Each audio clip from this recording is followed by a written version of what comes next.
पिछले साल कोरोना ने तांडव किया, वो अब फिर से करने लगा है। हम आपको एक बार फिर बता दें कि कैसे आप कोरोना के लक्षणों को पहचान लें। अगर आपको लगे कि खाने में स्वाद आपको नहीं आ रहा है तो आप थोड़ा सा अलर्ट हो जाइए। अगर बुखार आ गया है तो आप सचेत हो जाइए और तुरंत एहतियात बरतने लगिए। और अगर सीने में दर्द महसूस हुआ तो किसी दूसरी बीमारी का लक्षण हो सकता है और वो कोरोना का भी लक्षण हो सकता है। अगर सांस लेने में दिक्कत हो रही है तो ये किसी बड़ी दिक्कत का सबब हो सकता है।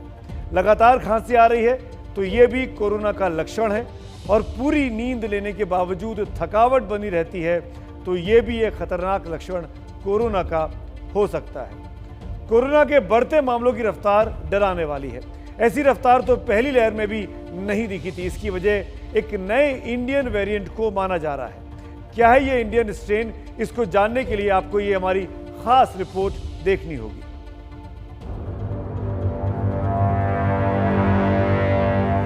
वो रूप बदलने वाला बहरूपिया है। वो पहले से घातक हो रहा शिकारी है। कोरोना का नया रूप है ज्यादा ताकतवर।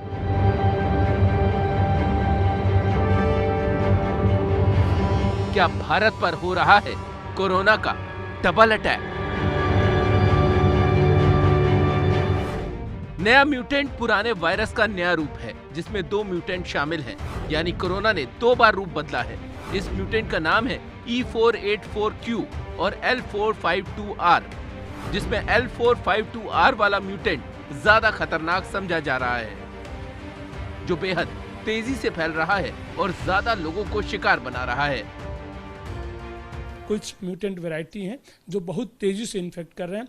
थोड़ा सा पैटर्न दूसरा देखने को इस बार मिला है कि पूरी फैमिली जो है ये हो जा रही है, इन्फेक्ट हो जा रही है। पिछली बार ऐसा नहीं था कि पूरी फैमिली हो जा रही थी, 1-2 लोग हो रहे थे। तो ये लग रहा है कि जो भी म्यूटेंट है बहुत तेज गति से अपना संक्रमण कर रहा है। इस पर चर्चा इसलिए शुरू हुई क्योंकि देश में 10,000 लोगों के सैंपल लेकर जीनोम सीक्वेंसिंग की गई। इसी रिसर्च में कोरोना का नया रूप मिला। महाराष्ट्र में जो डबल म्यूटेंट मिले हैं वो ज्यादातर नागपुर में मिले। हालांकि इसके बाद भी जानकार कह रहे हैं कि अब तक साबित नहीं हुआ है कि भारत में कोरोना विस्फोट की वजह डबल म्यूटेंट ही है। ये मिल चुका है कि जो म्यूटेंट स्ट्रेन्स हैं वो आ चुके हैं और ये एक सतत प्रक्रिया है। ऐसा नहीं है कि जो आ गए अब इसके बाद म्यूटेशन नहीं होगा, इसके बाद भी म्यूटेशंस होंगे। कई म्यूटेशंस ऐसे होते हैं जो पहले से वीक होते हैं और कई म्यूटेशंस ऐसे होते हैं जो पहले से ज़्यादा खतरनाक होते हैं।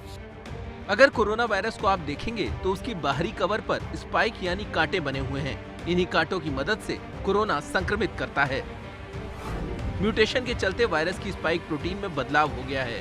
स्पाइक प्रोटीन वायरस की बाहरी परत होती है जो मानव शरीर की कोशिकाओं के संपर्क में आती है। स्पाइक प्रोटीन बदलने से एंटीबॉडीज इसकी पहचान नहीं कर पाती और व्यक्ति संक्रमित हो जाता है। अभी नए म्यूटेंट के बारे में ज्यादा रिसर्च नहीं है। वैक्सीन की प्रभावशीलता पर भी रिसर्च हो रही है, लेकिन जब तक रिसर्च आएगी तब तक क्या कोरोना ऐसे ही फैलता रहेगा? जानकार कह रहे हैं कि इससे बचने के वही उपाय हैं जो पिछले कोरोना के थे, यानी मास्क और सामाजिक दूरी। कोरोना के बढ़ते मामले और इस पर हो रही राजनीति को लेकर हमारे दर्शकों ने भी सोशल मीडिया के जरिए अपनी बात रखी है। कुछ चुने हुए मैसेज आपको हम जरूर दिखाते हैं रोज की तरह। विकास सहगल साहब लिखते हैं कि जब पहला लॉकडाउन लगा था तब ये तर्क दिया गया था कि इस दौरान सरकार अपनी सारी तैयारियां कर लेगी।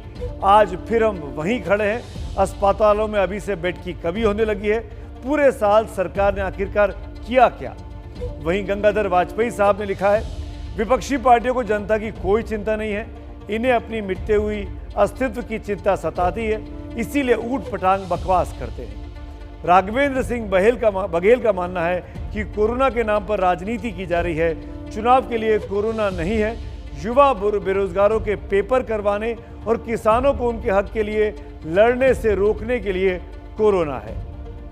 कोरोना एक ऐसी महामारी है जिससे हम सबको मिलकर लड़ना होगा। कोरोना के इस खतरे से बचने का उपाय आपके पास है।